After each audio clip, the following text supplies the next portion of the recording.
My name is Jean Hayes. We're good. What's good? Yeah. Hello.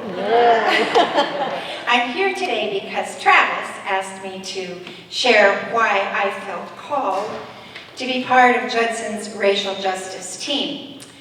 My name is Jean Hayes. My husband Gary and I are fairly new to Judson, having joined during the pandemic. A little over 2 years ago, we moved to this area from Winona, which you may know is downriver on the Mississippi, about 2.5 hours in the southeast corner of the state. We had been in Winona for 41 years. Gary was the oral surgeon at Winona Health, and I was director of nursing at one of the nursing homes. In Winona, we raised 2 children and a granddaughter. When our granddaughter left home, we felt it was time for us to make the transition to a retirement community, as we had always planned to do. We found a place in Plymouth and moved there in August of 2019. Shortly after settling into our new apartment, we visited a few churches in the area, but it was Judson where we felt most at home. Judson was known to us because we had known Gordon and Joanne Smith when we lived in St. Paul in 1973 to 75. At that time, Gordon was affiliated with Midway Hospital, where I was teaching at the School of Nursing. He and Joanne were also part of the same American Baptist house church in which Gary and I were involved. Although Gary and I have been Methodists, Presbyterians, Lutherans, and even briefly Unitarians, we are really Baptists at heart. I grew up as an American Baptist missionary kid and pastor's kid. I was born and lived in India until 1955, when the Indian government began expelling foreigners because of perceived anti-government agitation. Back in the States, my dad was a pastor in Iowa churches, including Des Moines. That's where I met Gary as high school sophomores. We were married in the First Baptist Church in Ames, and we were members of the First Baptist Church in Iowa City while we were in school there. So, why do I feel called to do racial justice work? Well, first, I think that the first reason has something to do with all that Baptist background. It's my heritage. I was born into and immersed in the social issues and concerns of my parents and came of age during the civil rights work of the 60s and 70s. I internalized the belief that God loves the whole wide world and that we humans are happily responsible for also loving the whole world and working for equity, justice, and mercy. A second reason I felt called is because Judson offered an opportunity that seemed to be based on faith, hope, love, commitment, and a committee. With a name that was easy to understand, Racial Justice Team. A third reason I felt called to do this work is really just a selfish desire to find friends and compatriots with whom I could work on a cause. It was a way to give me a sense of belonging and make me feel like I was doing something good. But the most compelling reason I felt called to be part of the Judson Racial Justice Team at this specific point in time was triggered by the murder of George Floyd. To explain that, I have to share something of my shame, which has been accumulating for a very long time. It has taken many years for me to become aware of the degree of my ignorance and complicity in maintaining racial inequity. For example, when I was director of nursing at my nursing home and someone claimed discrimination, I had absolutely no idea what they were talking about. Of course, I said I would not tolerate any discrimination. Because, of course, I'm a good person. I want to be brave and do the right thing.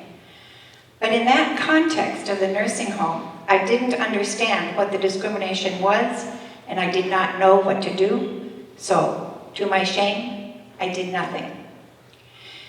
In the early 2000s, I volunteered with an organization that was an alliance between the city of Winona and the descendants of Dakota people who had been displaced from our area after the Minnesota-Dakota War of 1862. I did not know what the Truth and Reconciliation process was or why it was important. I did not know that boarding schools were established to bring about cultural genocide, or that they are part of the lived experience of many people still today. I did not know how colonization and dominance by white Europeans was sanctified by the church and codified into U.S. law.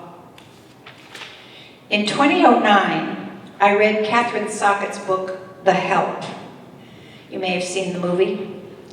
It is the story of some white families in the 1960s, I think it was Mississippi, who employed black maids to cook, clean, and care for their children. It was also about the unbelievable indignities and injustices that the maids suffered. I didn't really like the book. I thought, as a society, we were past all that. I absolutely could not understand why we needed to hear and talk about racial inequity that occurred in the 1960s.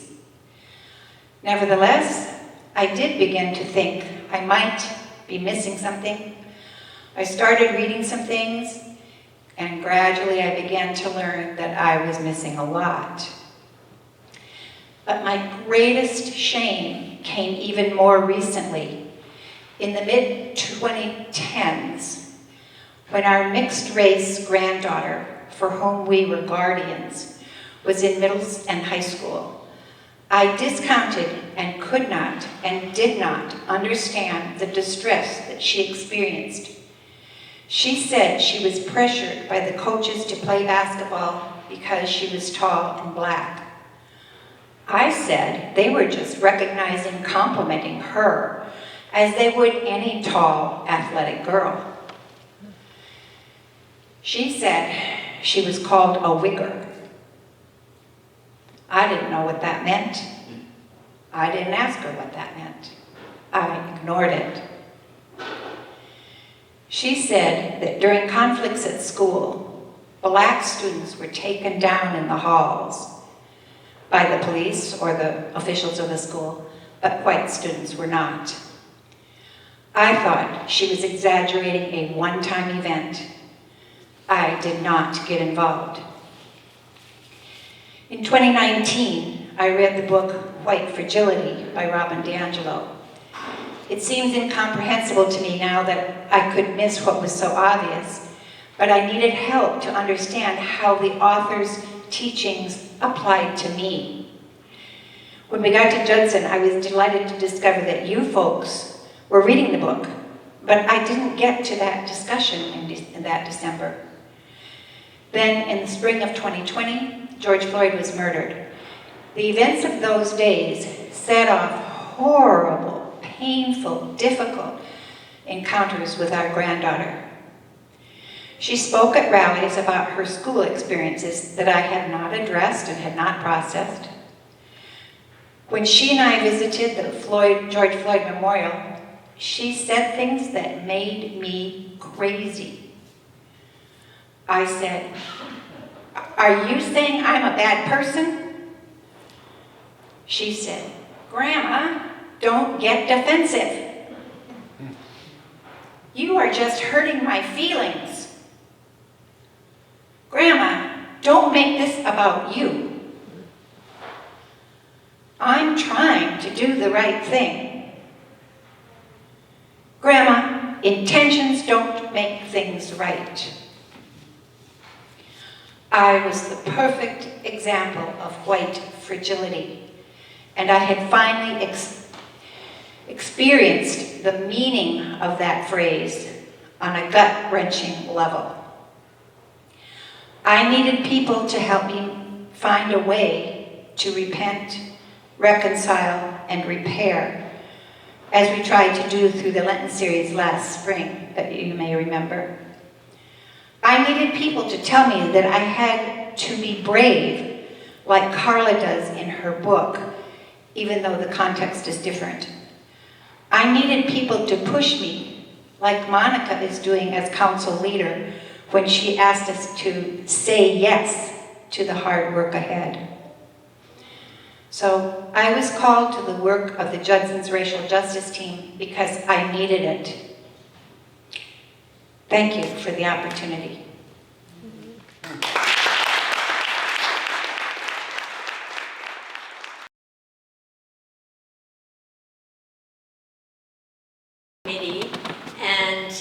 But there are lots of people in the room who are with me, and so I'm going to ask the racial justice team if you would to stand up or raise your hand so everybody can see who's here today and who's. We outnumber the audience, maybe so. But anyway, I'm doing this because I'm going to be doing some of the talking today, but I am not the main talker. I mean, there are lots of people that you can go to if you have questions, and I think, as you heard today from Jean, you know, the stories are really where the heart is. It's really where the meaning is in the work that we do. So reach out, ask the people on this committee what it's like to be on the racial justice team, and even though I think you'll get a good sense of what we do from this presentation, you're going to get more of a sense of what it's like here, not just here, if you talk to the people who are on the committee. And we're going to have some stories today, and I'm going to share some information today. So our hope was that this presentation would maybe excite you, maybe motivate you to come and join us. Because this is not a clique, this is not a closed group, this is really something we're really hoping we get more and more of the Judson community to be active in with us. So we wanted to start off with a little activity.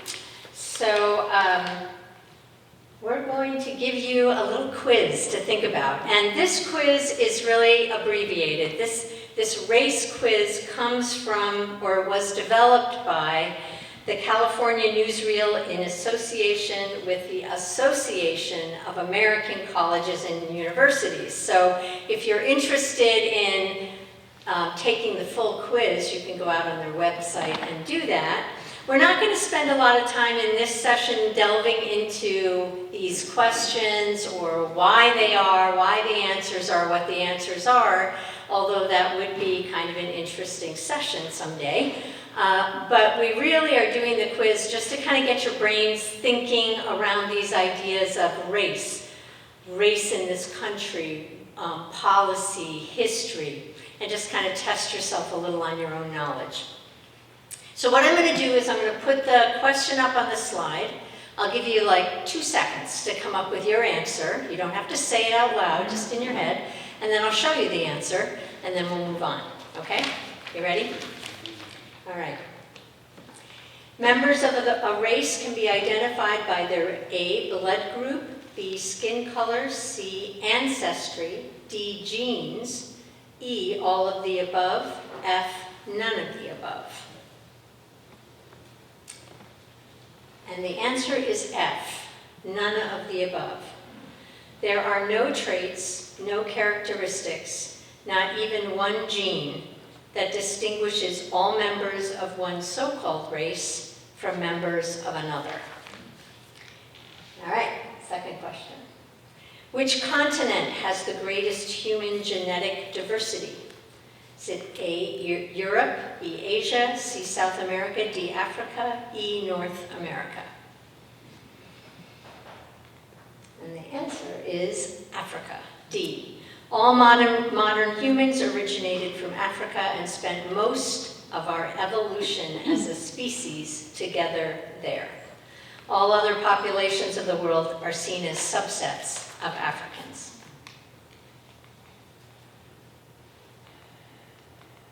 Oop. There we go. didn't want to show you the answer. In America, the rise of the idea of white supremacy was tied most directly to A, Indian removal, B, slavery, C, the Declaration of Independence, D, the U.S. Constitution, E, ancient Greece.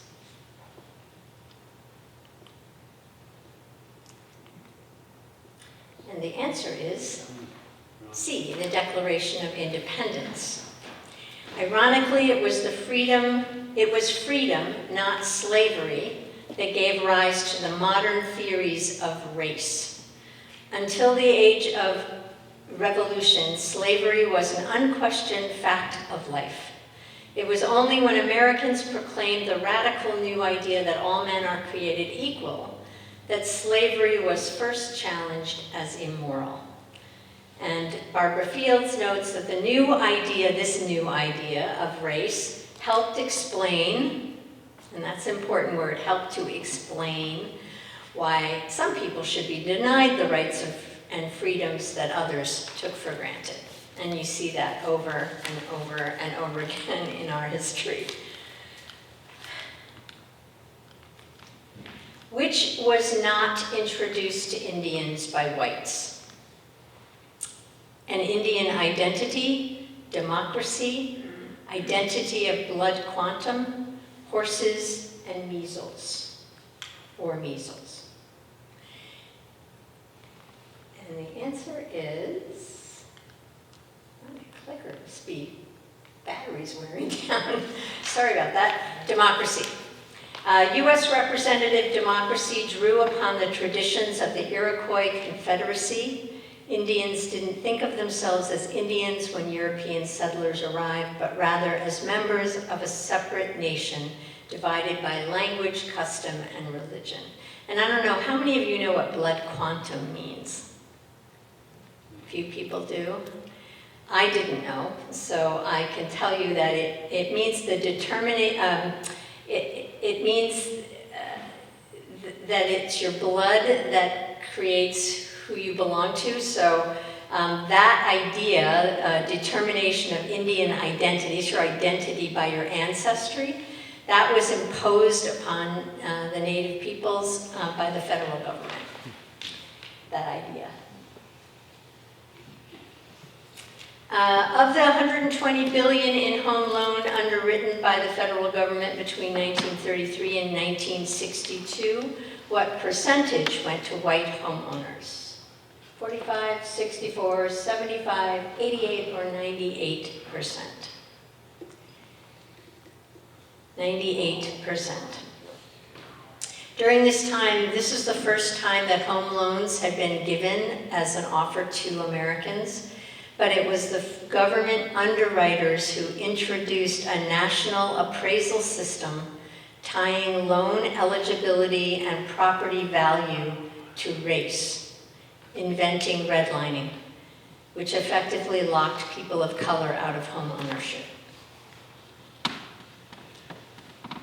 Which is not an example of a government racial preference program? This is our last question. Is it the 1964 Civil Rights Act, 1862 Homestead Act, 1790 Naturalization Act, 1934 Federal Housing Administration, or 1935 Social Security Act? Which is not an example of a government racial preference program. And the answer is the Civil Rights Act. That was an act made racial discrimination in public places illegal. The other programs are examples of racial preferences for white people. So my guess is that there might be some of you out here who got 100% on those questions, and there are probably some of you who missed a few. But I hope what you're starting to see, just even in terms of how what the questions are, is that they kind of expose this kind of the two heads of racism, if you will. And I'm going to show you in a minute a definition of racism that I think is really helpful because it's really very clear. And this comes from Ibram X. Kendi. If you don't know who Ibram X. Kendi is, he is a historian. He is a professor in humanities at Boston University. He's the director there of their Center of Anti-Racist Research. And he's the author of Stamped from the Beginning, The Definitive History of Racist Ideas in America, which is an incredible, eye-opening book I highly recommend, and also the bestseller, How to Be an Anti-Racist. And he says, racism is a marriage of racist policies and racist ideas that produces and normalizes racial inequities. I'll read it again. Racism is a marriage of racist policies and racist ideas that produces and normalizes racial inequities. And he goes on to say that the only way that we can dismantle racism is to consistently identify and describe it and then dismantle it.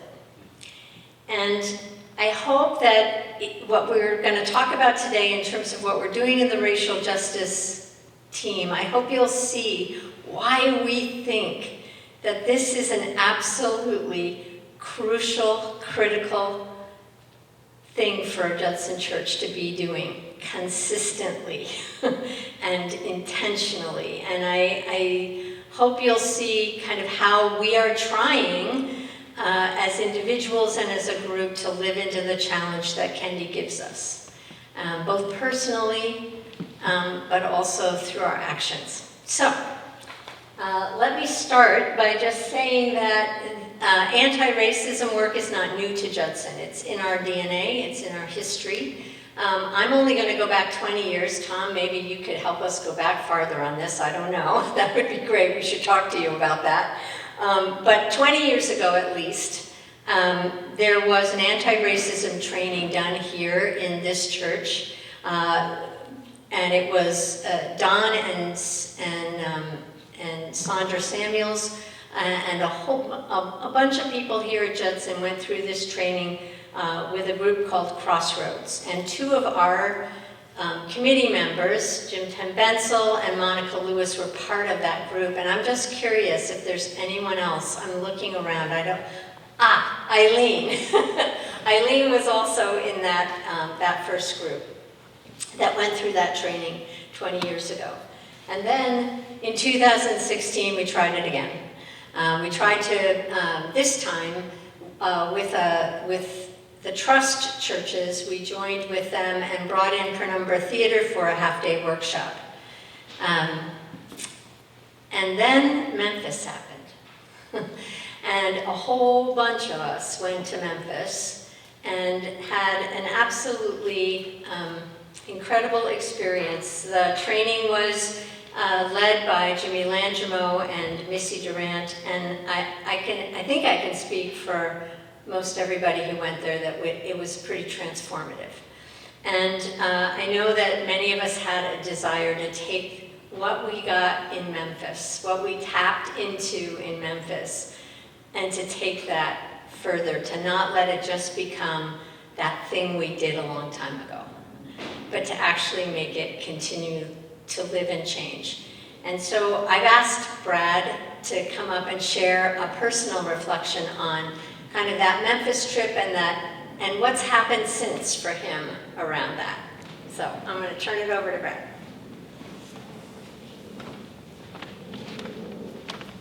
Turn it to your slide. Well, you want that one up? Sure. All right. Yeah. I don't know why this is- Good morning, everyone. Morning. Morning. Some of you may remember that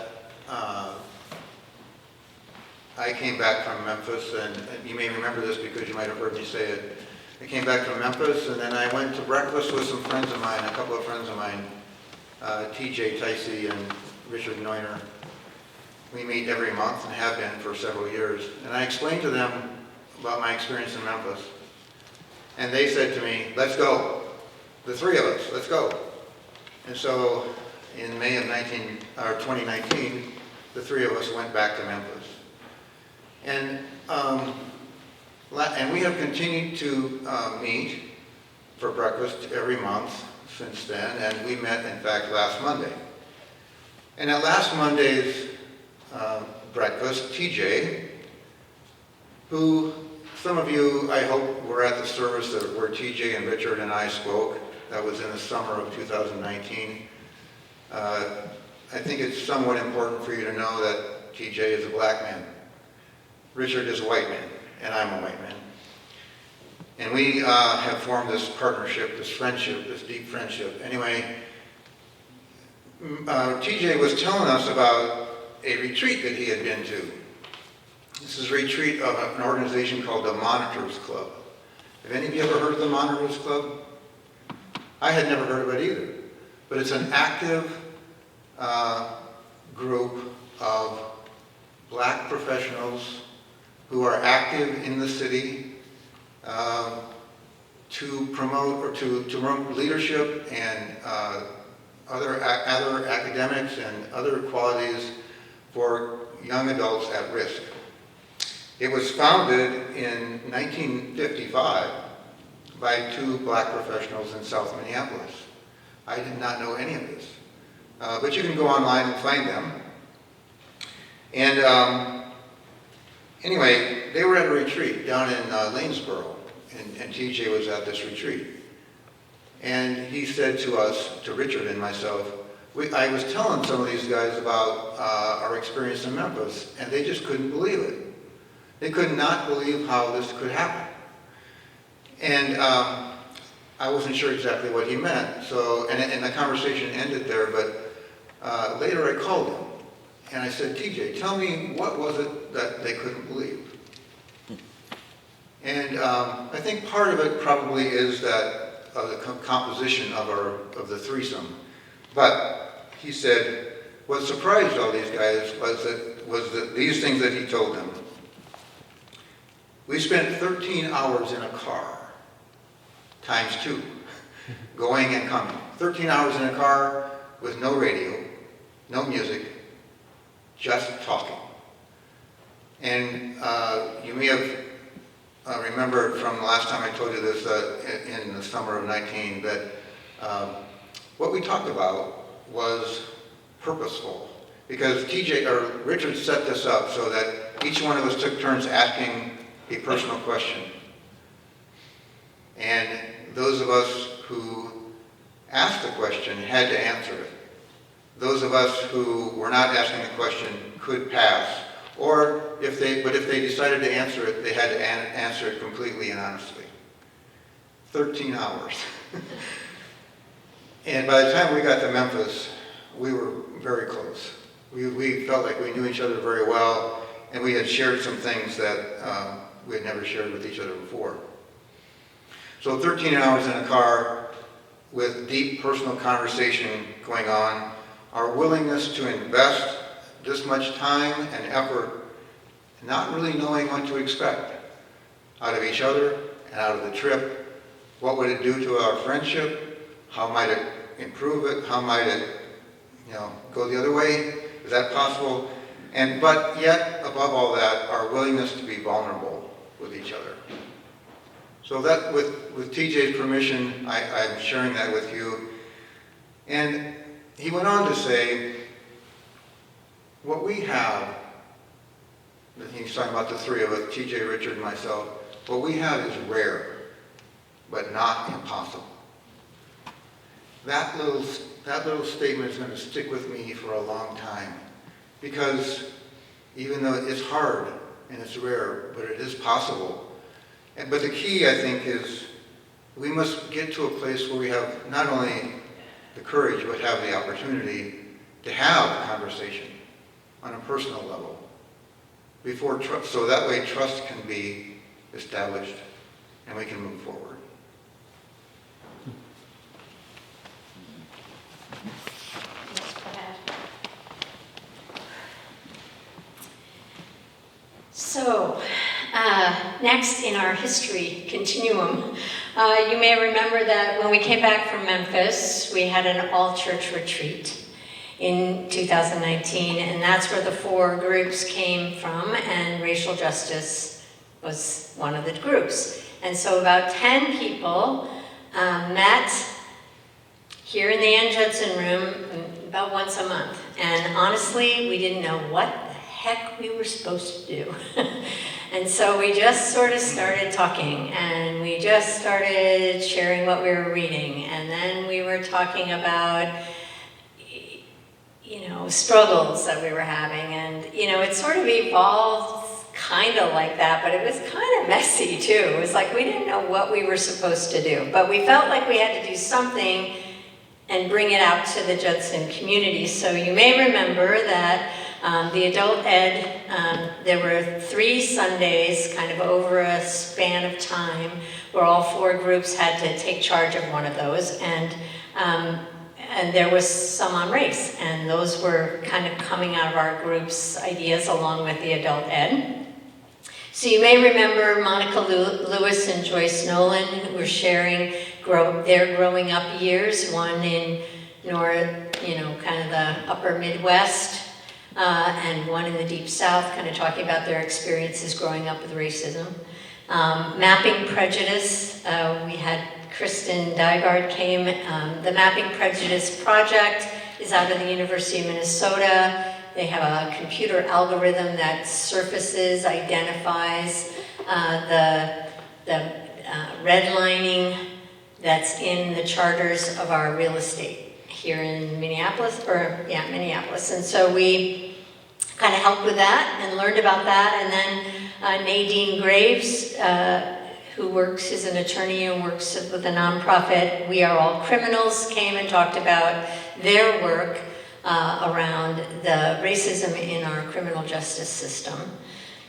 And then we had all been reading White Fragility, and we're really kind of moved by it, like Eugene, and you mentioned that we had a kind of a book discussion of White Fragility. So those are some of the things that came out of the Racial Justice Committee early on. And then COVID hit, and we kind of, you know, had to take a step back. And but we then started to meet on Zoom, and then George Floyd. And the kind of summer of our unrest here in the Twin Cities, and you know, it just shook us all to the core. And I think it hit all of us that, okay, we gotta really start doing some work here. And so what we saw was the group started to grow. And in one of our meetings, and it was really early on with the protests, Scott Simpson shared a story with us that I've asked him if he would be willing to share a little bit about that again with you, because it is sort of illustrative to me of how personal action, when it's shared with a group of people, it inspires us to do more too. So.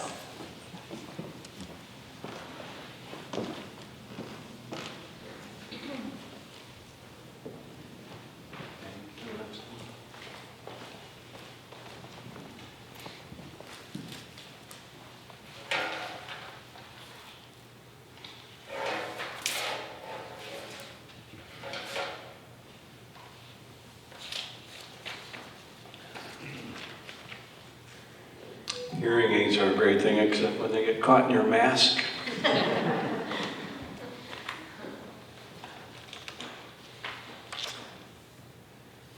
A letter to George Floyd, written 2 days after he died on May 25th and 1 day after the first march.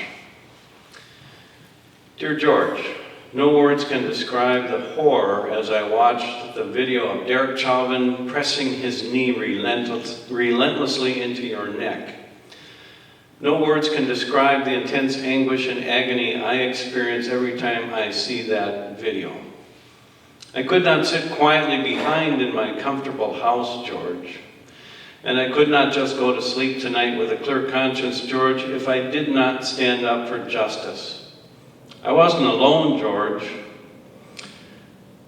I thought we had been making progress.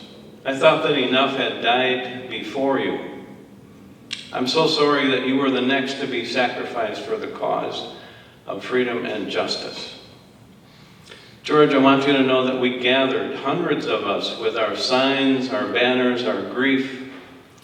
We stood there together, anger seething, screaming for justice, our hearts tortured and weeping. We stood for a long while and then started a long, long walk, a march, as we walked down the middle of 39th Street.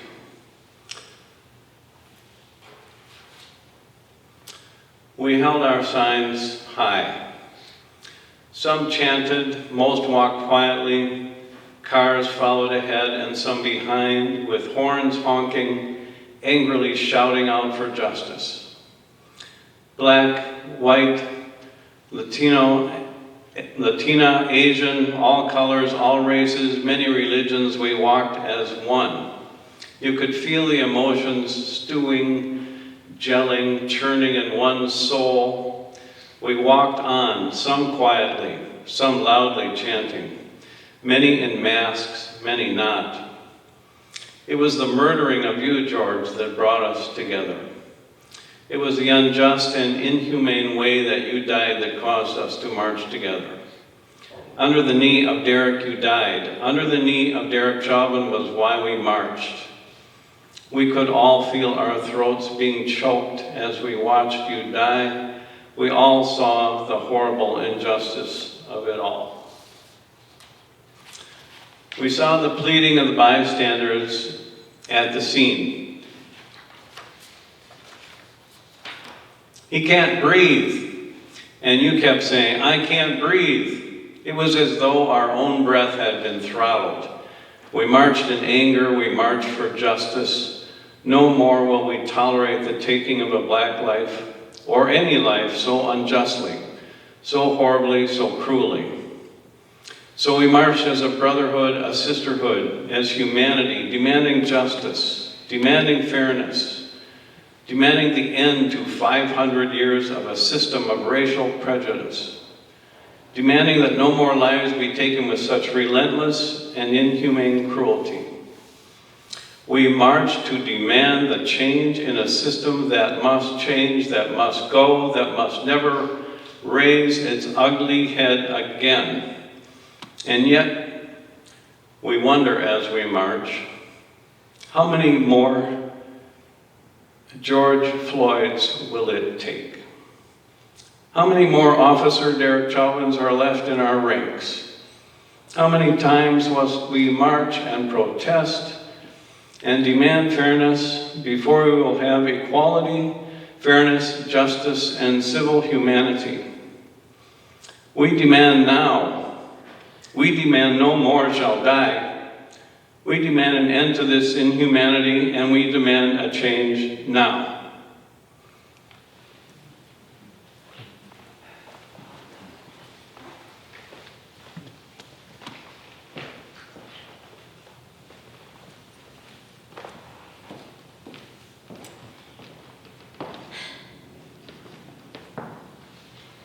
So here we are at Racial Justice 2.0. And we are now 22 members strong. We meet on a very regular basis on the second and fourth Monday of each month for about an hour and a half, sometimes longer, depending. We still focus on 3 areas. So we focus on our personal stuff. You heard from Jean today, and the bravery it takes to share things you're ashamed of. But when you can share that with a group of people who you know love you and are there for you, it makes it easier to lay those burdens down. So we spend time on that. We spend time on continuing to educate ourselves. We read all the time. And we share and we learn about all kinds of things that we did not learn growing up. And we spend time on action. We always want to make sure that we are working towards something that's not just here, but it's here, it's in our feet, it's in our bodies, and it's making some kind of difference in the world, doing some kind of dismantling, maybe small, but that's the goal. So this slide is really just, it's not the whole list, it's really, I'm sure I'm forgetting something, but it'll give you sort of a flavor for where we've been the last 18 months. And you know, voting education, you may say, well, what does that have to do with racial justice? But it did. You know, it was a presidential election, and it was COVID. And there was misinformation out there, and there were people who weren't getting information, and we wanted to make sure the Judson community was getting what they needed. So everyone in the Judson community received a phone call from someone from our committee to help them, not to ask who they were voting for, but to say, do you have what you need? Do you know how to manage the online application for your absentee ballot? Do you know where your ballot voting place is?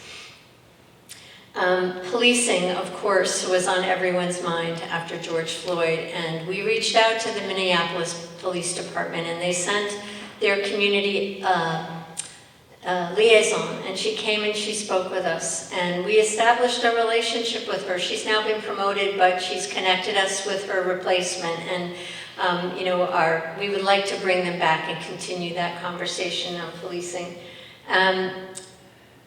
That same summer, you may remember that we had homeless people were in encampments in our city parks. And MLK had an encampment.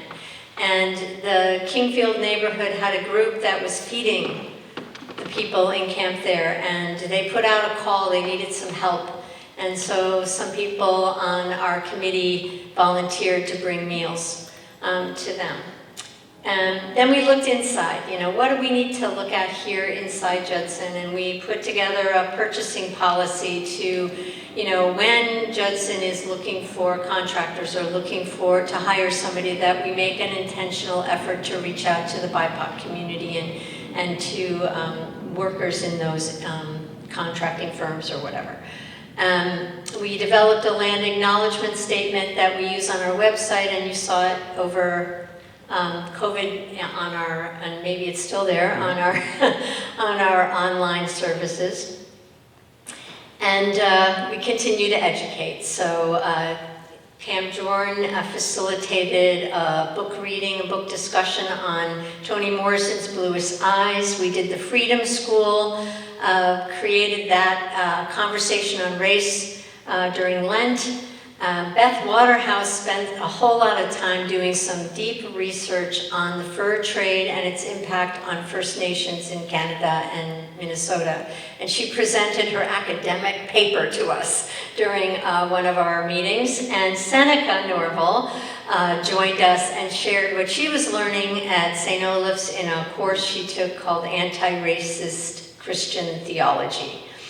And then Carly Watts and I have been working on resources. Again, we want to get this stuff out to the whole Judson community, so we decided to share all of these books and movies and classes and documentaries and lecture series and opportunities for volunteerism to the Judson community. And so we started doing this monthly. We're now quarterly, because it does take a little bit of time to curate this, and Carly does the lion's share of it, so I'm grateful for that. And today, after our presentation, which is almost done, you will get a chance to go see our newest resource list. And then it's our partnerships. We've renewed some partnerships with some Black churches in town, and I think perhaps our most successful and most heart-touching partnership is with We Win, the We Win Institute. And Carla's going to share the last story here on our relationship with We Win.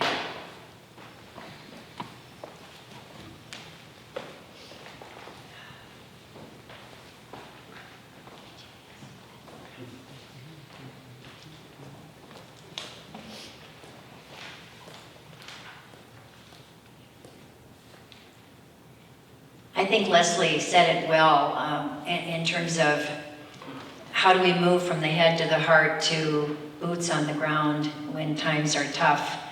and I call that practicing incarnational theology. As COVID became increasingly more intense and everything got locked down, we began to think and look around and say, what can we do? Is there anything we can do? And so I always think in times like that, it's important to contact people that I think of as instruments of grace. And one of the people that I know who's an instrument of grace is Titiago Bidiaco. She runs We Win Institute, which provides all kinds of experiences and programs and services to primarily Black children on the north and south sides of Minneapolis. She's a former school teacher herself, left teaching in order to do this. And she just has a hugely successful program. So I contacted Titi, and she said, you know, we're scrambling because we know we've got a lot of families that are suffering food insecurity because they're out of work. Parents didn't have any kind of childcare, so they couldn't go to work. So starting in March of 2020, we got involved with We Win Institute. And what I wanted to share with you is that they had almost 40 volunteers pitch in right away to help with this grocery program. Half of those volunteers came from Judson Church. We've been serving 50 families across the metro area every month for the past 19 months.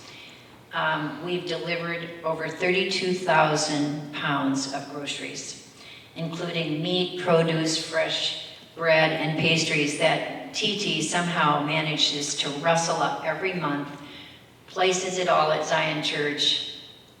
People show up, the groceries get packed, people show up to deliver the groceries. It's been just remarkable. I wanted to share with you the volunteers from Judson that have been involved are Gary and Jean Hayes, Scott and Yen Simpson, Clay Gustafson, Jim Tenbensel, Leslie Rapp, Sarah Baker, Carly and Al Watts, Doug and Monica, Pam and Brad Jordan, Margot Willett and Bob Miller, and then Willie as well. I contacted TT and I just said, I'd like to say thank you to the people that have been doing this work for over this long, long period of time. And TT being herself, she said, oh, no, I'm not going to give you some little tiny thing. I'll bring something over to your house and you can give this to them. So, but she showed up at my door with a huge box with a bag for each team of volunteers. So at the end of our time together today, stop in the back and you have a special gift from We Win Institute. But I want to just share with you a little bit of a letter that she wrote. She said, thank you so much for the consistency, love, and support that you have given to We Win Institute families since the spring of 2020, which was the beginning of COVID that changed every aspect of our lives. We also did this work during the time of high unrest in Minneapolis, which was connected with the murder of George Floyd. In Black communities in North Minneapolis, which was already a food desert, grocery stores closed for months. Our food deliveries made a difference for so many families. Your smiling faces and your willingness to support every aspect of the food operation and for safely and efficiently getting needed food and supplies to families, we made life a little easier for them. The monthly food deliveries built community and brought strangers together who became friends and allies. It's been an honor and a privilege working next to you, making a better world. Asante Sana, thank you very much. And she adds, I am impressed with the camaraderie, love, and joy that people from Judson exhibit amongst each other and throughout community. Thank you for everything you do to create the village. African love, TTIO. So I just felt so grateful that we had the opportunity to have that chance placed in our laps to be able to serve in that way. It was very meaningful and significant to all of us. So thank you. Thank you, Carl.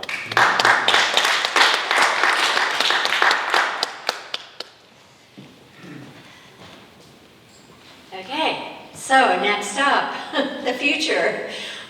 We are really excited to let everybody know that over the last year, we've been doing a lot of thinking about anti-racism training and to kind of pull us together. Not that we haven't been doing our own work, but we feel like, you know, we want to be better leaders to the broader community. And we felt like we needed to kind of get our heads together a little bit. I'm not saying that very well, but suffice it to say, we have spent the last many months thinking about how can we do this training, who should we do it with, talking to other anti-racist churches about what they're doing, interviewing trainers, doing some reference checks, and we have decided to go with a group called Roots of Justice, and there will be an anti-racism training here at Judson Church in 2022. We're in the beginning stages of pulling all that together. It is open to anyone. It will be online. It will be a virtual training for obvious reasons. It will take place over 2.5 days. We would love to have more people from Judson join us for that training. So, after this presentation concludes, there's a table at the back that Jean will be at if you're interested in wanting to be part of that training or at least find out more about it. Make sure you're on a list. Let her know. If you would like to join our racial justice team, there's also a sign up there, whoops, because really this is about, we really, really want to invite you to join us. That's why we're here today, and we hope that what we've shared is inspiring you to do just that. And there's also in the library, Carly will be at a table there. Our members of the team have contributed many of their books that they are happy to loan out. So go check out the book table, the resource table. Also, you'll see where in the Judson Library we have books on a regular basis that you can check out that are on social or racial justice issues. So I think that's all of our presentation. Jim has just a quick announcement.